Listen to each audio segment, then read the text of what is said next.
ये गाय और इसका मुन्ना दोनों मिलकर भाई लास्ट का वीडियो देखिए काटते हैं, लेकिन गाय भाई, देखिए उसका पेट दर्द कर रहा है लगता है, जिससे गाय चिल्लाने लगती है और मुन्ना ये भाई। देखिए उसका बच्चा को लगा रहा है रेस्क्यू टीम को।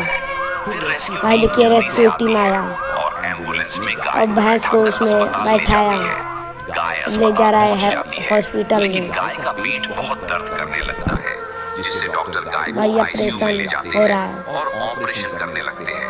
गाय दर्द के मारे बहुत चिल्लाती है, फिर गाय का ऑपरेशन हो जाता है और गाय से दो प्यारे देखिए जन्म लेते हैं। इसमें से पैदा हुआ 2 छोटे छोटे बच्चे।